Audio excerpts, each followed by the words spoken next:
சக்தி film factory மரியாதைக்குரிய தயாரிப்பாளர் Sakthivel sir அவர்கள் மேடைக்கு ஒரு மாநாட்டோடு அழைக்கிறேன். ஹலோ, ரவிக்குமார் சார் தான் எங்கள் ஜோதிக்கு குரு. அவர் நட்பு கதை வந்து ஓகே பண்ணது அவர் தான். அவர் சொன்னார், அப்போ லண்டனில் படிக்காத நீ என்னோட இருந்த அப்படின்னு சொல்லிட்டாரு. கேஆர் சார் நாங்கள்லாம் சேர்ந்து கவுன்சில் ஒர்க் பண்ணோம். எனக்கு நண்பர், ரொம்ப பிடிச்சவர். ரொம்ப வருஷம் கழிச்சு சொன்னால் அவர் வீட்டு நேம் பேர் எங்கள் வீட்டு பேர் ஆரணி தான், 2 பேர் ஒரே வீட்டு நேம். ஸோ எனக்கு எல்லாமே பிடிச்சவங்க 2 பேரும். ஸோ எந்த நீங்கள் பேச சக்தி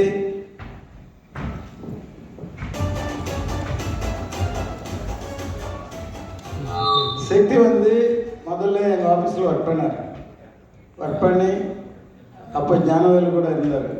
இப்போ வெளியே போயிட்டு இன்றைக்கி தமிழ் படங்களை நிறைய டிஸ்ட்ரிபியூட் பண்ணி நிறைய படங்களை விநியோகம் பண்ணுறாரு.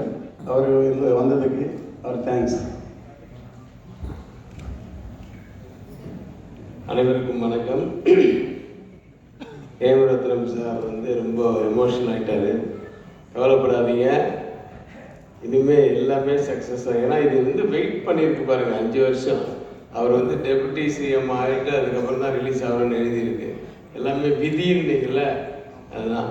அப்புறம் நீங்கள் வந்து விஜயோட 3 படம், அஜித்தோட 3 படம் சொன்னீங்க. நான் கூட ஒரே வருஷத்தில் 3 படம் பண்ணி விட்டேன். ஆமாம், முதல்ல நட்புக்காக தமிழில் பண்ணோம், தெலுங்கில் இமீடியட்டாக சார் ஒர்க் பண்ணாரு. ஸ்நேகம் கோசம் படையப்பால் ஜோதி நாங்களும் டிஸ்கஷனில் இருந்தோம். தெலுங்கு படையப்பா தெலுங்கு நான் பண்ணேன். கண்டினியூஸாக ஒரே ரூலில் 2 வருஷத்தில் 3 படம். அதாவது அந்த காலங்கள்லாம் மறக்க முடியாது. ஆக்சுவலாக நட்புக்காக பண்ணுறதுக்கு நாங்கள் வேறு சப்ஜெக்ட் தான் டிஸ்கஷன் பண்ணிட்டு இருந்தோம்.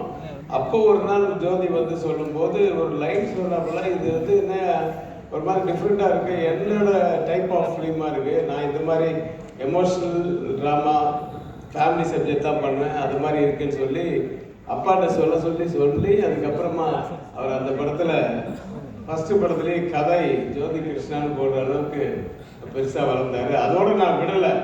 அதுக்கப்புறம் படைய இந்த பேருக்கு ஒரு வைப்ரேஷன் உண்டு.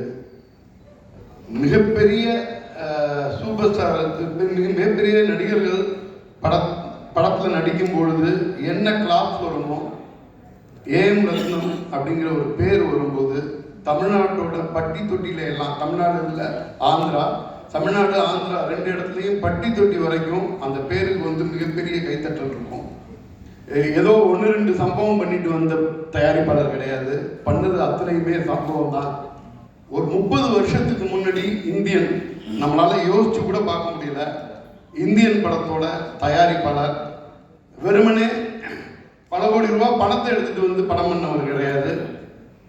உழைச்சு சார் சொல்லியிருக்காங்க நிறையா, உழைச்சு மேலே வந்து ஒரு இந்தியன் மாதிரி ஒரு படம் பண்ணணும்னா அதுக்கு வந்து எவ்வளோ பெரிய தைரியம் வேணும், அதை தாண்டி சினிமா மேலே எவ்வளோ பெரிய காதல் இருக்கணும் அப்படிங்கிறது வந்து ரொம்ப முக்கியமானது. இந்தியனாகட்டும், கிட்டத்தட்ட சொல்லிகிட்டே போகலாம், உள்ள அத்தனை படங்களுமே தமிழ்நாட்டோட பிளாக் பஸ்டர், தமிழ்நாட்டோட சினிமாவோட ஹிஸ்டரியை மாற்றி எழுதுனதுல வந்து ஏஎம் ரத்னம் சாரோட பங்கு பெரிய பங்கு அப்படின்னு நினைக்கிறேன். தமிழ் படங்களை வந்து எடுத்துக்கொண்டு போய் தெலுங்குல ரீரிலீஸ் பண்ணதா இருக்கட்டும், தெலுங்குல உள்ள படங்களை தமிழ் வந்ததா இருக்கட்டும், சார் போய் ஹிந்தியில படம் பண்ணதா இருக்கட்டும், எல்லாமே வரலாறு. ஒரு சின்ன விஷயம், நம்ம தமிழ் இண்டஸ்ட்ரிக்குள்ள தமிழ்நாட்டில் உள்ள எல்லா தியேட்டர்லையும் ஒரு 15-20 வருஷத்துக்கு முன்னாடி டிடிஎஸ்ன்னு பார்த்துருக்கோம். ஒன்றுமே கிடையாது. வேற ஒரு டெக்னாலஜி வர வேண்டிய நேரத்தில் ரத்னம் சாருக்கு டிடிஎஸோட சவுண்ட் பிடிச்சிருந்தது, அவ்வளோதான். தமிழ்நாட்டோட எல்லா தியேட்டர்களும் டிடிஎஸ் வந்து இன்ஸ்டால் பண்ண வேண்டியதாகிடுச்சு. என்ன காரணம்னா, சாரோட பெரும்பகுதியான படங்கள் டிடிஎஸ்ல வெளியாக ஆட்டோமேட்டிக்காக தியேட்டர் எல்லாமே வந்து டிடிஎஸ் முறைக்கு மாறி இருக்காங்கன்னா, அப்போ சினிமாவில் ரத்னம் சாருக்கு இருந்த ஹோல்டு என்னவா இருக்கும் அப்படிங்கிறது நம்ம எல்லாருக்குமே தெரியும். மூத்த பத்திரிகையாளர்கள் அத்தனை பேருக்கும் தெரியும். கண்டிப்பாக புதுசாக வந்தவங்களுக்காக தான் இதை நான் சொல்லிக்கிட்டு இருக்கேன். எனக்கெல்லாம் ஒரு மிகப்பெரிய வாய்ப்பு, சினிமாவை பற்றி கொஞ்சமாச்சும் தெரிஞ்சுக்க முடிஞ்சிச்சுன்னா ரத்னம் சாருங்கிற ஒரு யூனிவர்சிட்டியில் நான் எனக்கெல்லாம் பக்கத்தில் இருந்து பார்க்கறதுக்கான வாய்ப்பு கிடைச்சிச்சு. என்னோட குருநாதர் எம் செல்வமூர்த்தி சார் அங்கே ஒர்க் பண்ணிட்டு இருக்கும்போது நான் அங்கே வந்து டிஸ்ட்ரிபியூஷன் மேனேஜராக ஒர்க் பண்ணியிருக்கேன். மிகப்பெரிய அனுபவத்தை அங்கேருந்து கிடைக்க முடிஞ்சிச்சு. மிகப்பெரிய பிரமிப்போடையே சாரோட ஒவ்வொரு நடவடிக்கையும் பக்கத்துல இருந்து பார்க்க முடிஞ்சிச்சு.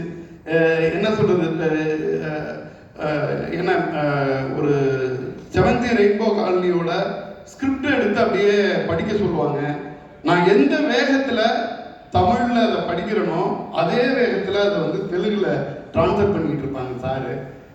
நான் படிக்கும்போதே வந்து இடையில வந்து ஒரு மாதிரியான எமோஷனுக்கு சிரிப்பு வந்துடும், இது வந்துடும், அதையெல்லாம் கவனிச்சுக்கிட்டே எழுதிட்டு இருப்பாங்க. படத்தோட எமோஷன் என்னவோ அதே எமோஷன்ல படிடா அப்படின்னு சொல்லிட்டு அதை அப்படியே தெலுங்குல எழுதிட்டு இருப்பாங்க. ஒரு மிகப்பெரிய பிரமிக்கத்தக்க ஆளுமை சார் வந்து என்னன்னா வெறும் தயாரிப்பாளரா ஒரு ப்ராஜெக்டை அசம்பிள் பண்ற ஆள் கிடையாது. அதை தாண்டி அந்த ப்ராஜெக்டோட இன்வால்மெண்டா ஒரு சக கலைஞனா உள்ள உட்கார்ந்து ஒர்க் பண்ணக்கூடிய ஒருத்தர். ஒருவேளை மிகப்பெரிய இயக்குநர்களுக்கு மிகப்பெரிய நடிகர்களுக்கான அங்கீகாரம் மாதிரி தயாரிப்பாளர்களுக்கான அங்கீகாரம் அப்படின்னு ஒன்று நம்ம இண்டஸ்ட்ரிக்குள்ள இருந்திருந்தா ரத்னம் சாரோட பேரு இன்னும் 50 வருஷத்துக்கு டாப் ஃபர்ஸ்ட்ல இருக்கக்கூடிய ஒரு தயாரிப்பாளராக சார் இருந்திருப்பாங்க. இந்த ஸ்டேஜில் எனக்கு பேச வாய்ப்பளித்த ரத்னம் சாருக்கும் ஜோதி கிருஷ்ணன் சார் அவரோட ஒர்க்கு நானும் பக்கத்தில் இருந்து பார்த்துருக்கேன். மிகப்பெரிய பர்ஃபெக்ஷனிஸ்ட், நிச்சயமாக மிகப்பெரிய வெற்றி படமாக இருக்கும். ரொம்ப நன்றி.